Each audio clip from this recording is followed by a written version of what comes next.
Hey, awesome people. This is Guy. Thank you for tuning into my podcast, where, of course, I have conversations that go well beyond conventional health, wealth, and wisdom to inspire change in our lives.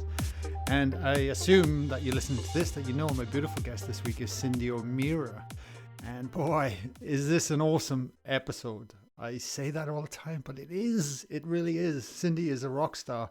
Obviously known for being a nutritionist, an educator, a powerhouse in the health industry as far as I'm concerned. And I've been slowly getting to know Cindy, and she's just an amazing lady. She lives her truth, speaks her truth, and I think all she ever wants is the truth, you know. And for me, I think that's the essence of even the work I teach and do. It's about getting back to truth and having the courage to live from that truth, and that then essentially is coming from the heart, you know. And today's conversation really dives into Cindy's upbringing, her background. Yes, we dive into food and nutrition and things, but we go way beyond that. We dive into her spiritual growth and her path that she's been on for many years, looking at that as well. And she even made me cry today on my podcast. It's funny, if only my Welsh mates could see me now. Oh my gosh. I don't know what's happening, but it just moved me. It's amazing, and that's what I love about these conversations I'm having, that we really get to the root of it all and what I think really matters, you know. And yeah, what can I say? Cindy was amazing. We cover all sorts of stuff. I'm sure if you drop down in the show notes, you'll see the things we covered, the questions and stuff. But anyway, it's amazing. What can I say? Be sure to let us know on Instagram. Tag me, Guy H. Lawrence. Tag Cindy. Let her know that you listen to this as well. And I love hearing from you. So it's always appreciated. And of course, if you get a lot out of the show, please share the podcast along. That's what helps me continue to get it out there, is by having you guys listen and enjoy it as well, which always keeps inspiring me. So that's appreciated. I'm just trying to think what's going on in our world. I'm officially coming out of lockdown up here in northern New South Wales. It is September 2021. Don't know when you're listening to this, but anyway, we are planning to run some retreats in January and March of 2022. So keep an eye out for that as well. If you want to come and join us, they're going to be awesome. Yeah, that's it. And we've got a Facebook group, Live and Flow Community. We're being a lot more active in there and bringing people together and sharing from that space as well. So if you want to jump in there, look up Live and Flow Community on Facebook. All right, let's go over to 6ee864d. Enjoy. I'll catch you soon. Cindy, welcome to the podcast. Well, thanks, Guy. I'm looking forward to this. Me too. I'm genuinely looking forward to this. You know, I feel blessed to have gotten to know you and Kim a little bit earlier this year from the retreat. And one thing that stood out for me as I got to know you a bit more, Cindy, is that you're definitely somebody that is a bit of a go-getter, that doesn't rest. I can't imagine you lounging around watching Netflix all day or something like that. You know, there's a constant drive in you. And I mean that from the deepest compliment, you know. So I'm always curious, and I thought I'd start there today, is where does that hunger, that thirst for life and that thirst for knowledge and that quest come from with you? Because you're just so passionate about living, that's for sure. Oh, nobody's ever asked me that question. I actually don't know. I guess I can only say that I was brought up that way. You know, my dad was a go-getter. He was a hiker. We had a bus in the 1960s. Dad had a bus and he put a bed in it and he called it a bed Ford. So he was doing things long before I think anybody else was really thinking about it. You know, now everyone's got a bus and everyone's got a caravan. Whereas, you know, he had this bed Ford. And I think it was because Mum didn't want to go camping. She liked her luxury. So he put a bed in a bus and we all went camping in the bus.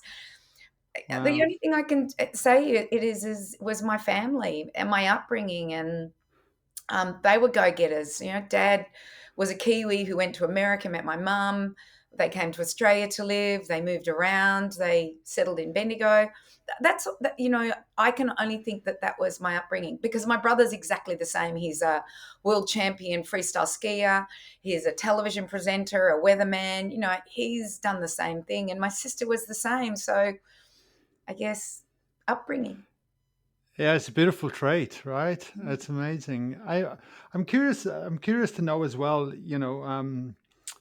With your like I was on your website this morning, Cindy, and it's remarkable the amount of information that you have on there, the amount of things that you're constantly putting out in the world. I mean, even back from my 180 nutrition days, I mean, I've been watching you from afar for a long time, and you're always at the forefront and constantly putting a message out there and constantly evolving that message as well, if that's fair to say. And it blows my mind that, I guess, what you've done, and I don't know if building an empire is the right word, because you're so passionate about one's health and putting this work out there, and I'm always fascinated to know, even where those aspects come from.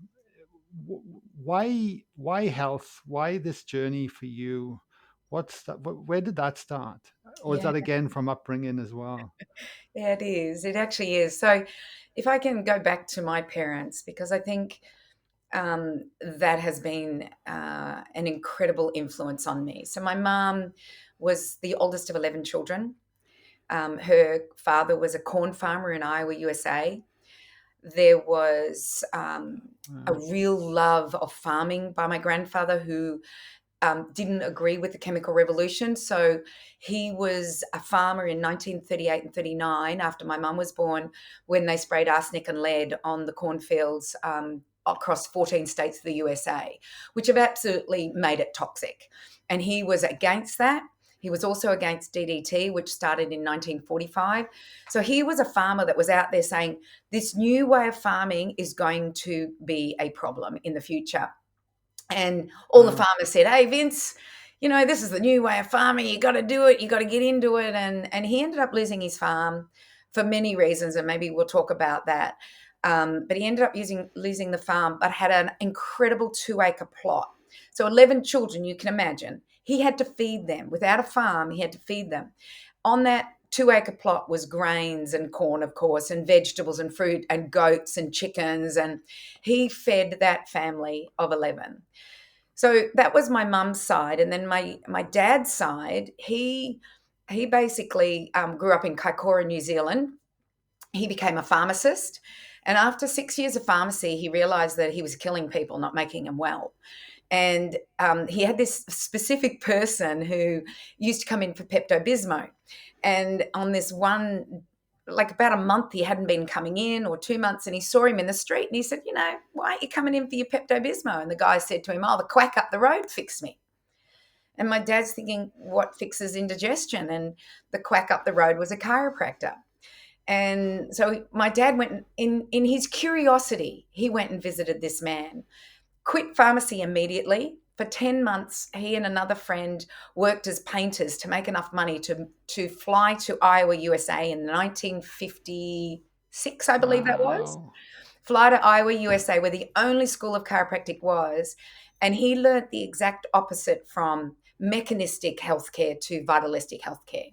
Met my mum, came to Australia, and that's how I was brought up. I was brought up on good food, because my mother had her father's influence, and my grandmother, she canned everything, or bottled everything. They had a cellar that had all the food they needed for the winter, because it snows and there's no way you can grow food in the winter.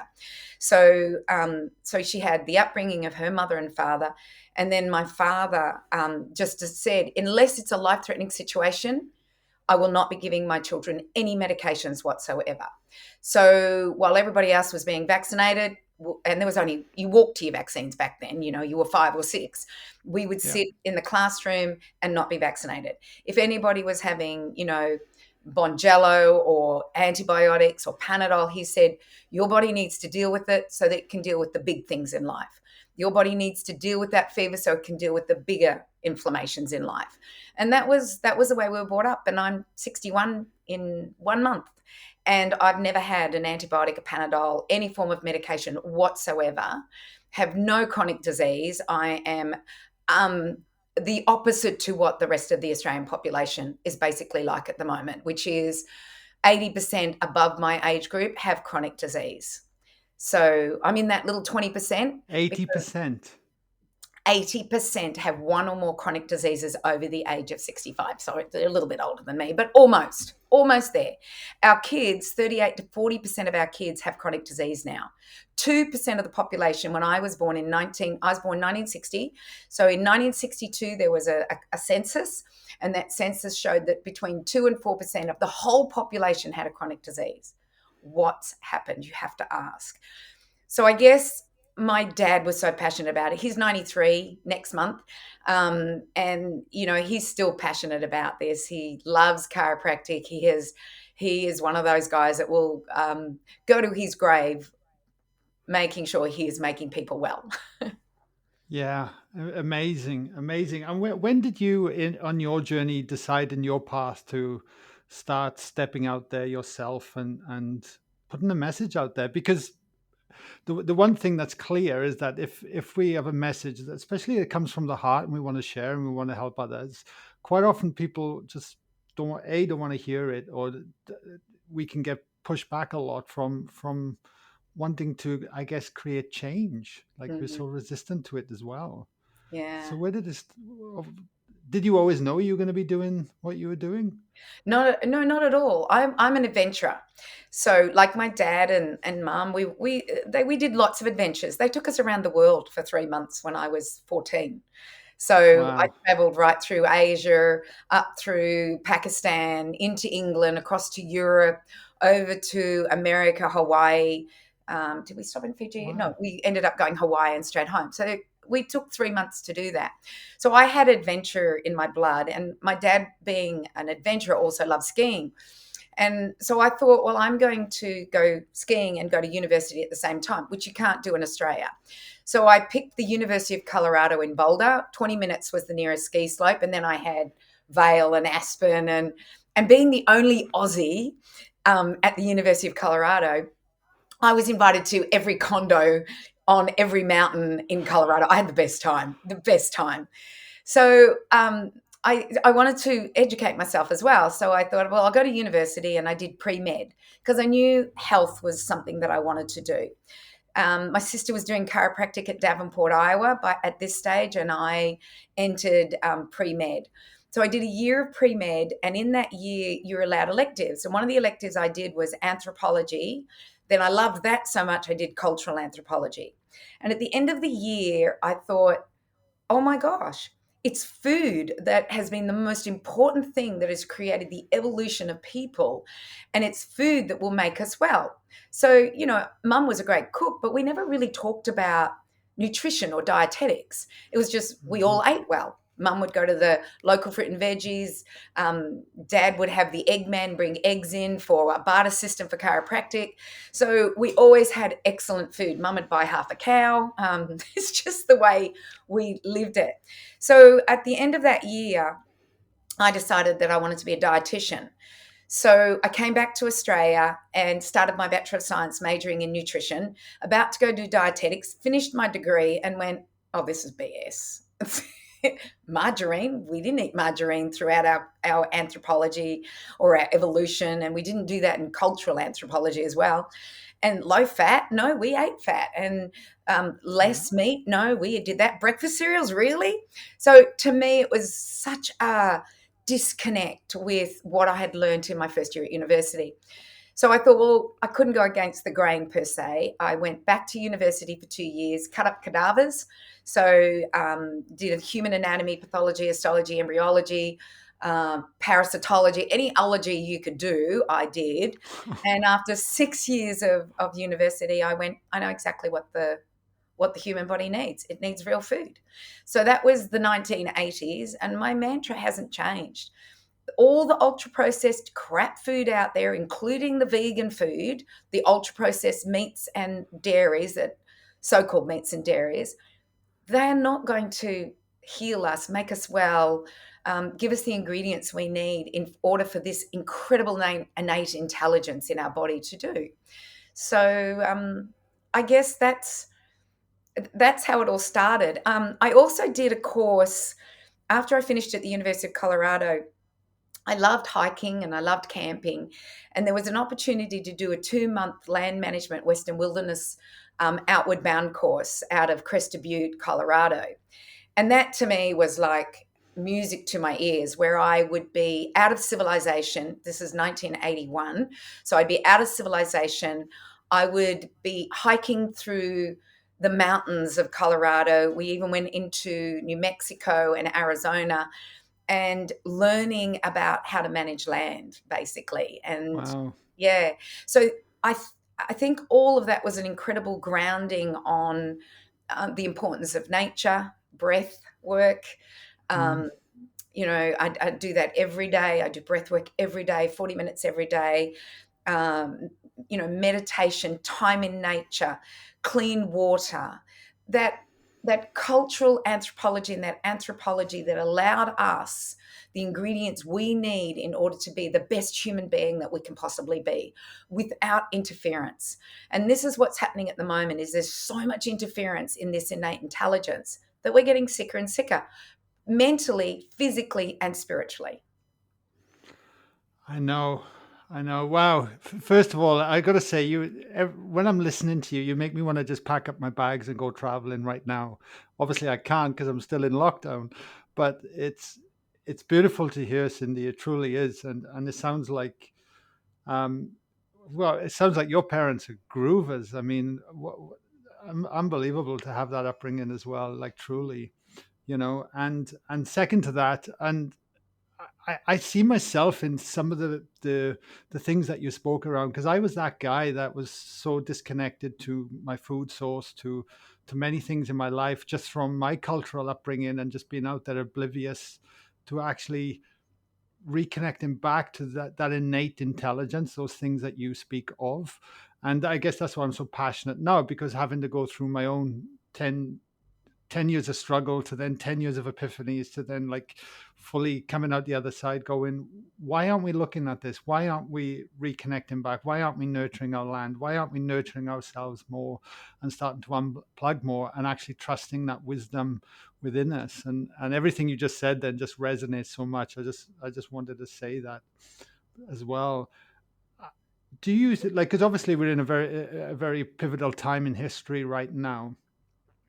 Do you think that are you optimistic for the future? Do you think it's going to encourage us to start connecting back to that innate wisdom and start trusting ourselves, our bodies, and the natural surroundings more? In my way of thinking, guys, something had to happen.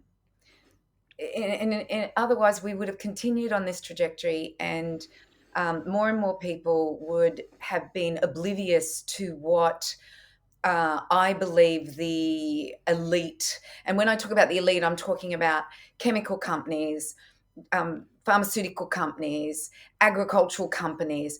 I actually believe that there's an awakening that we cannot continue down the road we're going. And Mm. that is that we are being absolutely killed by the amount of chemicals that are on our planet, in our food supply, on our cosmetics, on everything, even on our clothes. Like if you look at the clothes and the chemicals, the dyes that they put on our clothes, we have to be really careful of this. So I actually believe it's a coming back to home, a coming back to community. Because if we choose with our money not to support these big chemical companies, these big agricultural companies, and I'm talking about Bayer and Monsanto and Pfizer Mm. and all of and even big money. So I'm very much for going back to my local bank. So my co-op bank, Mullaney, so my farm is in Mullaney, and they have a wonderful bank up there that is, it's supported by the shareholders. It's not supported by one of the big four. So in my way of thinking, this is a coming home, a coming back to community. And I don't know how I get this across to people, but if we spend our money in our local community with our small farmers, our farmers markets, our organic suppliers, our small shops, our small butchers, if we start to give our money to these guys, our community will thrive. But not only will they thrive, but we as a human health species will thrive as well, as will all the animals. So this globalization that's trying to happen, I'm hoping it's pushing it the other way, that people become more community minded, and they're locking us up. So we have to be community minded. The thing is that you don't support McDonald's, Kentucky Fried Chicken. You don't support any of those guys that are creating ultra processed foods that are killing us and the planet. You don't support, I'm sorry, Coles and Woolworths anymore, because they sell ultra processed foods.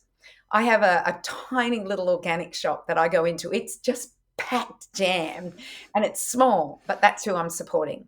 I support my local butcher. I support my local farmers market. As much as possible, I am supporting my local community. And I have a barter system with my organic, and their name's Grub. They're Grub in Majimba, but I have a barter system with them. So I bring them in excess produce that I have from the farm. So all my oranges and lemons, and I never give them my apples. I never have enough apples. But peaches or nectarines, depending on the season. I just gave them all my lettuces. Anything that I've got extra of, I give to them, and we have a barter system. So she doesn't pay me. We just do a beautiful barter system. And this is what I think, if we get back to this, then we're not only helping our health, our family's health, but our community's health and our community's economy. It's simple. It's not hard. I know. But again, I know it's not hard, but it's almost like we can't see the wood through the trees sometimes. And I still think back, because I was that guy, honestly. Like, it took a few knocks across the head, I think, for it to fully land for me to really step into it. And but for me, the biggest journey has been from my head to my heart, and actually reconnecting to that, and then listening to that more so than what comes up in my mind. And but as I've trusted and grown that connection, and lived from this place, it's allowed me to fully see things, like the very things that you think about, and come from that place. And sadly, I wasn't raised like that in culturally. I mean, there's no disconnect. Everything is all from the left-minded, the egoic side, if you like. And we seem to be striving more and more, or reaching more for that, but it's a never-ending fulfillment. There's no fulfillment in it. Even then, when we get there and we set all these goals and achievements, it doesn't come back. And it's the very things that you speak about is what fills me up every day. It's actually being able to smile, go at a slower pace, and have a conversation, look somebody in the eye, and get to know thy neighbor, and be in a place where I'm around nature as well. And but I've had to, sadly, not sadly, but courageously, I think, make choices in my life that allowed me to slowly move in that direction when I said enough was enough. And from that, this something beautiful has blossomed, and that's what I'm certainly hoping for as well, moving forward. So you didn't have Um, a world crisis, though, Guy. This is a world crisis. no, yes, yes, yes.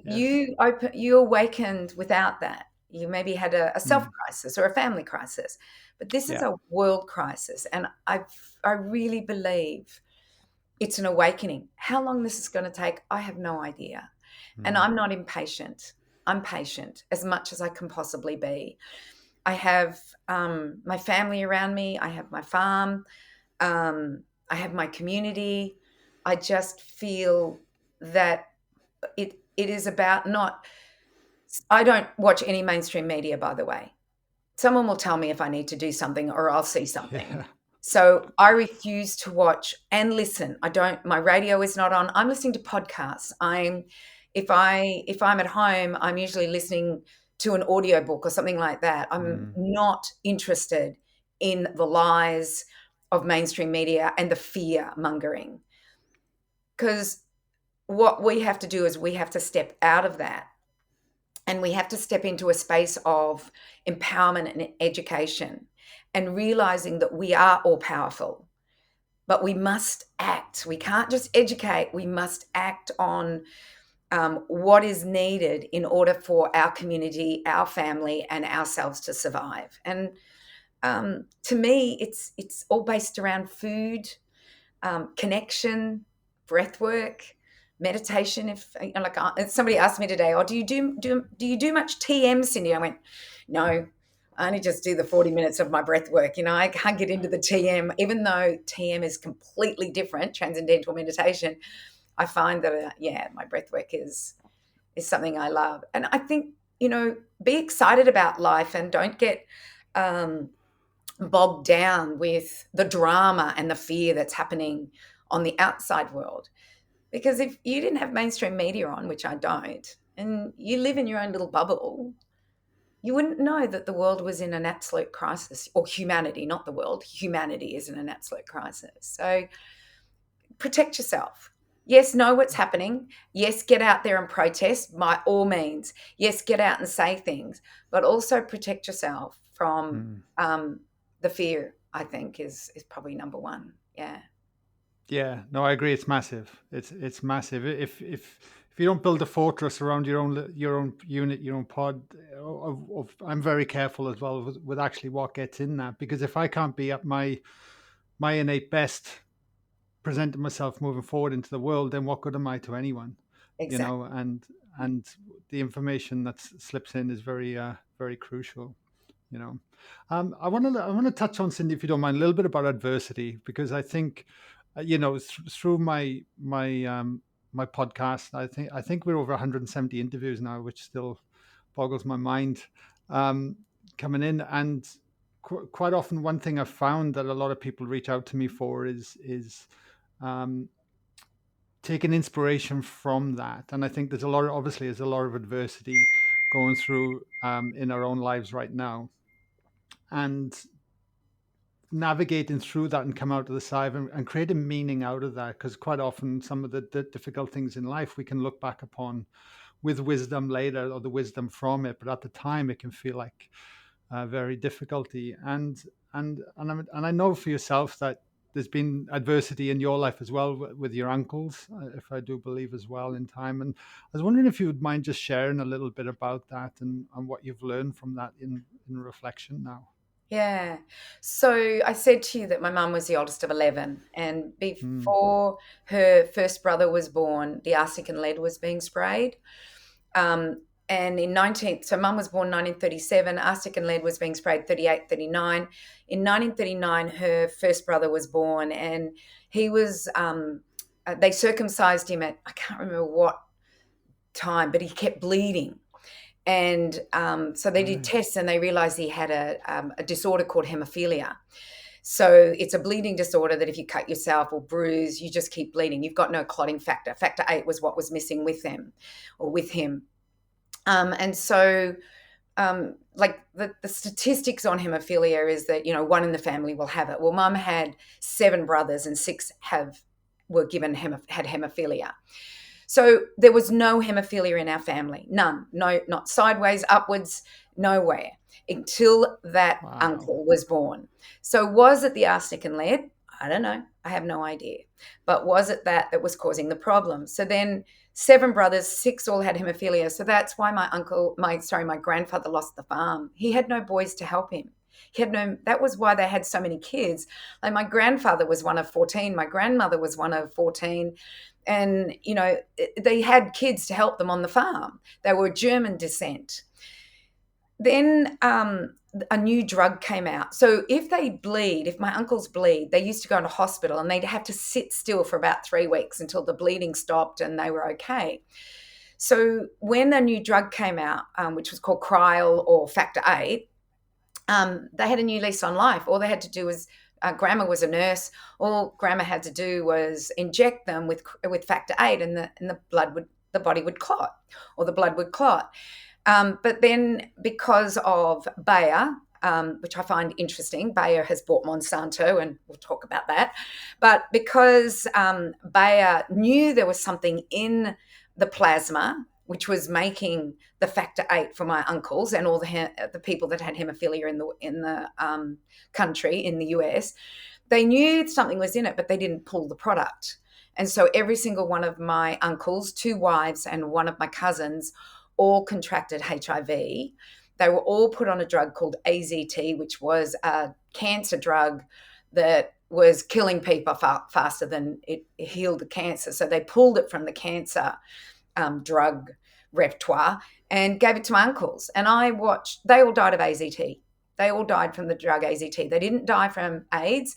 The drug gave them AIDS. And the main guy behind this was Fauci, who's the main guy behind what's happening now.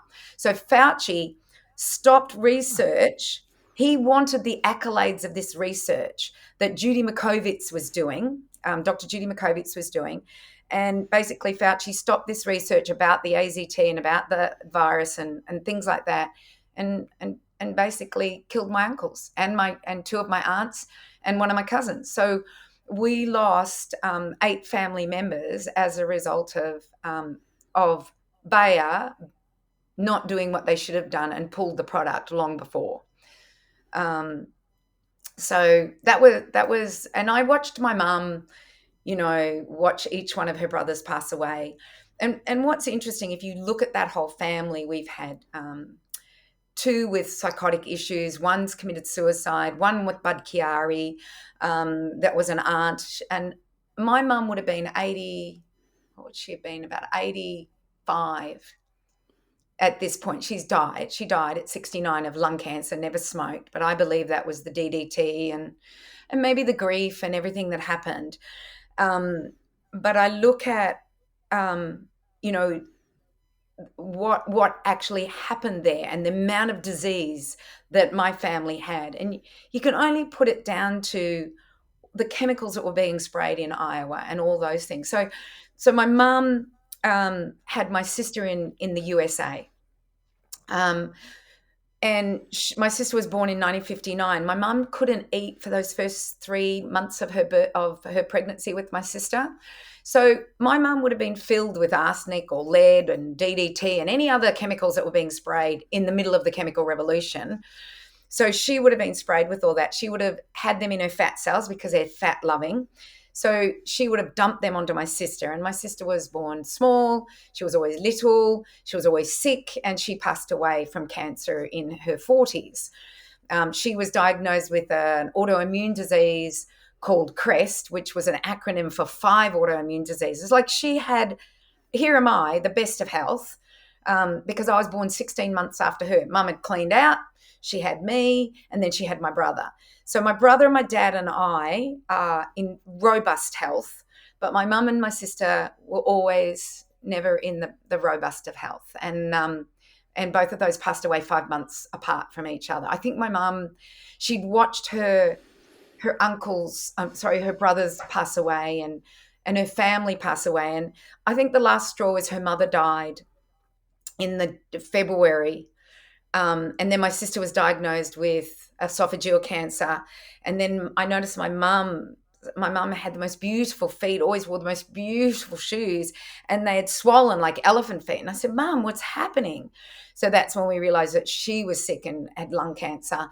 And I think it was just too much for her. And she passed away before my sister, and then my sister passed away after that. So yeah, that was, these were, Wow.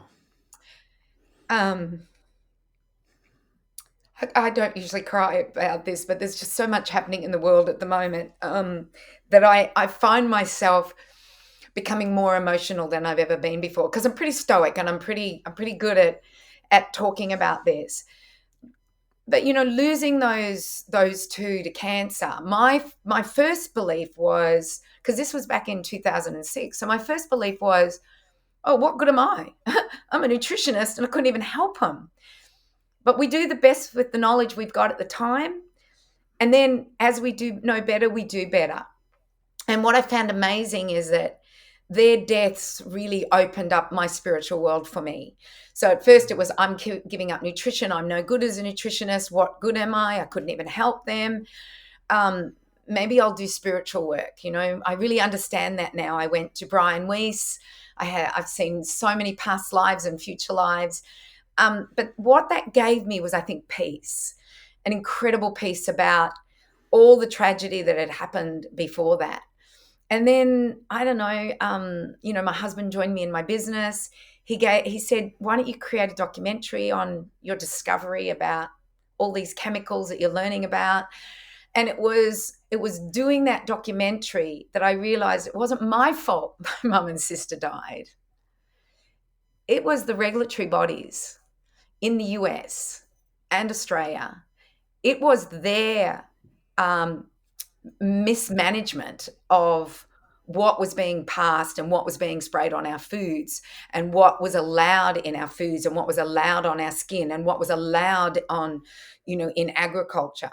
It was their misrepresentation of things being safe when they're not safe, and it was the companies. So I forgave myself, because you've got to forgive yourself at some point.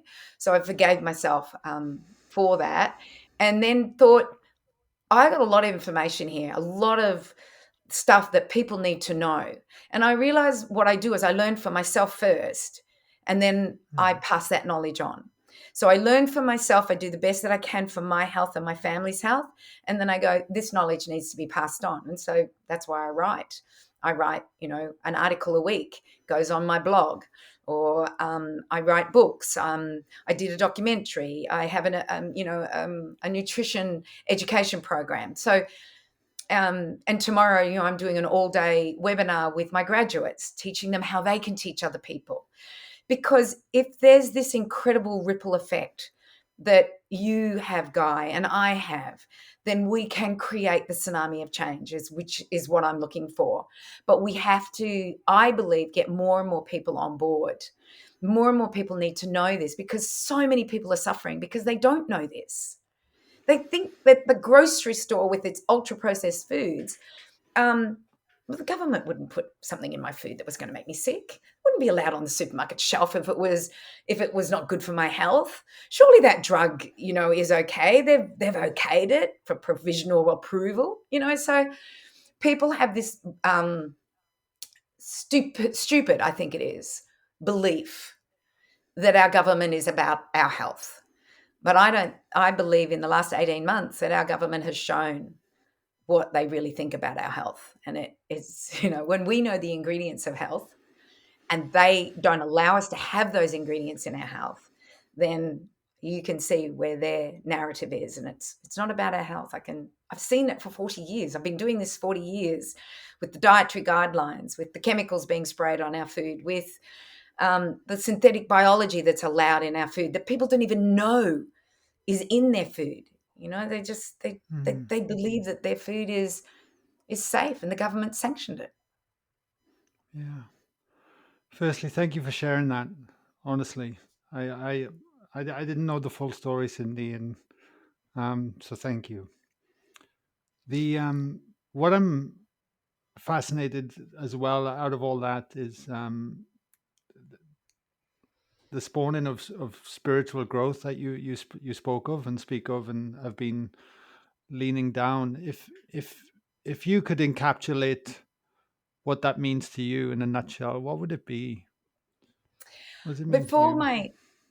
my sister died, I don't know if I can do it in a little nutshell. It's going to be a bigger one. But Big nutshells are fine, mate. We got time. so before my sister died, I remember us sitting on my veranda, and I said to her, I said, how do we know what happens when we die? My sister was an incredible mind. Anyway, I said, how do we know what happens when we die? What if we die and there's nothing? And then she goes, and then I go, but what if we die and there's something? What is there? And she just goes, does it really matter, Cindy? Does it really matter that you knowing right now when you die whether something's going to happen or not? It's not important right now. You have to stay in that present moment. So when she passed away, I saw her pass with incredible grace. I was there when she passed. She told jokes. she said to me, I must have learned all my lessons. It's now time for me to go. Um, she fired her receptionist, saying she didn't need her anymore. Just these incredible things that she did. So I watched her pass with incredible grace, and not scared at all. And she knew she was dying. She had about, I'd say, 12 hours where she knew that this was the end for her. She came to me in a dream. I would say 3 weeks after she passed away, within 3 weeks after she passed away. And we were having an argument. She was in the bed beside me, in a single bed. And I looked at her and I went, I thought you died. And she said, no, I didn't. I said, I watched you die. It's like this argument. And she goes, no, Cindy, we don't die. So it's almost like she answered my question to her in life. She answered it in my dream in her death. The very next day, I was with my daughters and they were wanting to look at surf gear. And I lost the plot in the surf shop, just started to cry. They pulled me out of the surf shop, and right next to it was a spiritual shop. And I walked into this spiritual shop and I went beeline to a bookshop, pulled the book out, the book's part of it, pulled this book out, looked at it, read the back and thought, no. And I put it back. I got home and a girlfriend said, I have a gift for you. And it was that book. Wow.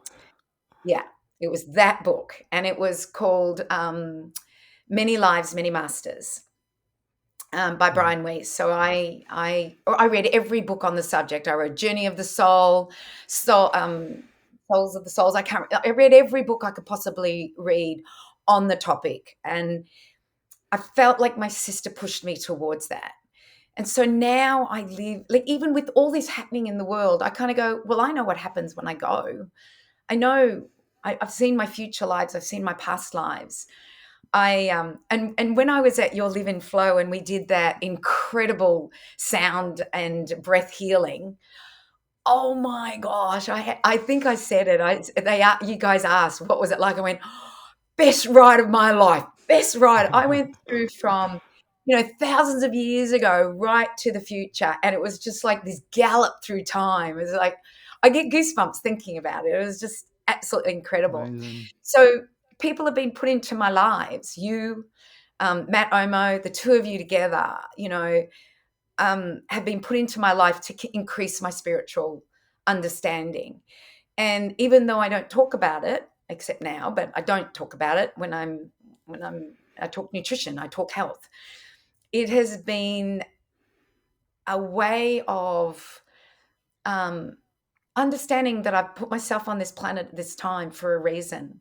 And I either can stay quiet or I can make a noise and help other souls reach whatever it is that they need to reach in order to not fear what is happening at the moment, to find health, once you find health, I think your mind becomes really clear. You haven't got a foggy brain and you're not having depressed thoughts. I'm listening to a book at the moment and it's by a woman who's depressed. And I'm listening to her thoughts and I'm thinking, I've never thought that way. I've never had those thoughts. But it's interesting listening to her because when we get our physical body well, our mental thoughts become more positive. And so my drive is to get people to get as healthy as they can so that they now have the time to be nice to themselves. And as Kim Morrison would say, have self-love. And with that, you just emanate it. You just kind of go, this is a great world. This is a great planet. There's so much to do. Like I might be stuck in Queensland. I know you're stuck in New South Wales, but I might be stuck in Queensland and not be able to see my brother and my father and my niece and my nephew. But I got a whole world out there that I can hike. That's just an hour from my place. And I can disappear for 3 days and nobody knows where I am. So that's the way I look at it. Yeah, beautiful. Well, that's a beautiful nutshell. Thank you. And it is, right? Oh my God, I'm just cheering you on with every word you're saying right now, Cindy, honestly. Like, and I think about it, like, cause I'm 20 minutes north of Byron Bay and I'm a guy from Wales that,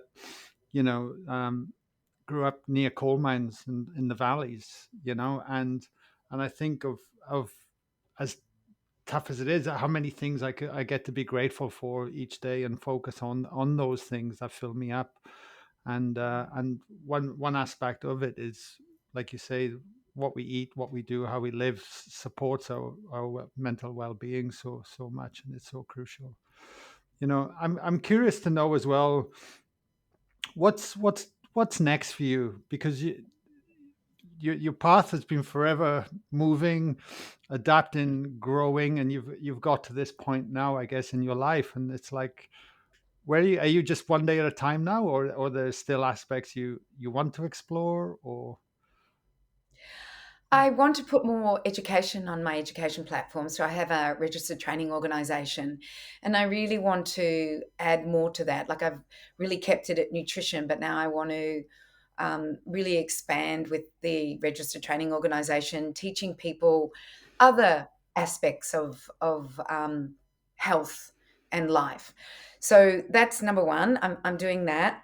My farm continues to grow and adapt. Like, I do regen farming, holistic farming. We're doing natural sequence farming. We do syntropic farming. So that's been an incredible journey of 6 years of growing Wow. food, understanding how we do that. So I'm in the middle of building a shed at the moment, which will become an education centre, not only for farming matters, such as all the ones that I've just talked about, those four aspects of it. So I'm doing that. I'm regenerating my riparian area. So I have a waterway. I'm at a watershed. So I'm at the top of a watershed. So anything that comes off my land is as clean and as crystal clear. So I'm cleaning up the riparian area and regenerating that. I want to be a matriarch. I want to be a matriarch of my family. I've got grandbabies. I've got my first one arrived the 5th of the 5th this year in dramatic style, but that's another amazing story that I can tell another time. And I have my next one arriving in about 6 weeks. So to me, this is my life now, to look after my family, to make sure that they are safe, to leave the world in a better place for them to live in. I do worry that where my little sage Grace will be in when she's my age in 60 years. Mm. But I'll just make sure that everything's set up so that when I leave this planet, she knows where to go.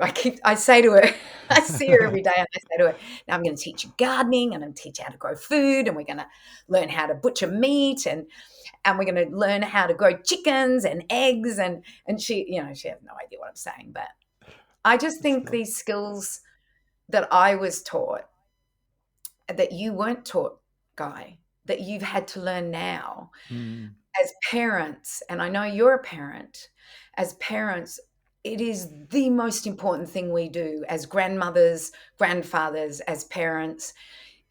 We have to teach these kids life skills, not maths. Maths is important and English is important, but not all the other crap. Like, I homeschooled my kids because I couldn't stand the education rhetoric.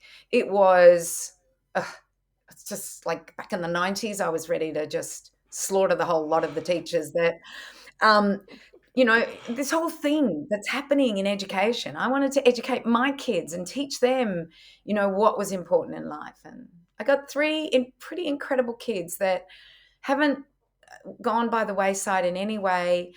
Two having babies, and the other one's about to move to Mm. Barcelona to Wow. go to university. Yep, she leaves on the October 7th, so she's about to go to Barcelona and live her life. She's single, and I said, I don't know why you're staying here, honey. Go and see the world, and go educate yourself, and be amongst people that are doing incredible things. And it's the university she's going to. Is She's very excited. Yeah. Yeah, how brilliant. How brilliant. Yeah. Yeah, look, it's funny, like thinking like Ava now is, I think, 14 months, 14 and a half months. And there's just part of me that's so grateful that I've been on my own journey first before becoming a dad. And I know it's hindsight's a wonderful thing. And I'm sure if I had it 10 years ago, it would be, it is what it is. But there's just a part of me that's very grateful to, I guess, come to conclusions within my own life first and be able to do my best to impart that wisdom for her on her own little soul journey as she grows anyway. That's for sure. Mm, I yeah. that I got, awakening is so pardon? important. So, Yeah, yeah. yeah, yeah, absolutely. I got one last question for you, Cindy, before we wrap it up. And I ask everyone this on the show, but essentially is with everything we've covered today, what would you like to leave our listeners to ponder on? That you are all powerful, that by spending your money within your local community, we can change the world. I guess that's it. Eat real food. Eat real food. But I really Cool. believe that Yeah. you are all powerful. You just have to find your power. And number one, how you spend your money is incredibly powerful. So Yeah, totally. As I love Bruce Lipton said a quote on my show a couple of months back, and it stuck with me ever since. He said, "Knowledge is power, but knowledge of self is self-empowerment." And as we get to know ourselves more, I think we can start making more conscious choices moving forward. yeah, that is a Cindy, good. Mm. yeah, I just want to thank you. It's not often I get teared up on my show, and you're an incredible woman. You're an incredible advocate, and you're insanely inspiring. And you're certainly an inspiration for me. And I'm just grateful to have started and gotten to know you. And thank you for coming on my show today. It's deeply appreciated. And I can tell you now, anyone listening to that will be leaving this today feeling inspired. So thank you. Thank you. I feel very honored to be on your show. Thank you. Thank you, Cindy. Beautiful people, I'm sure you enjoyed that conversation with myself and Cindy today. Be sure to tag us on Instagram, let us know, share this with a loved one or friend if you did get a lot out of this. Honestly, it takes 2 minutes, I know, but it really helps continue to get these conversations out there, which, as far as I'm concerned, are so important, especially under the current global circumstances we are in. Hey. Anyway, have an amazing week. I hope I get to meet you in person one day soon. Much love from me. If you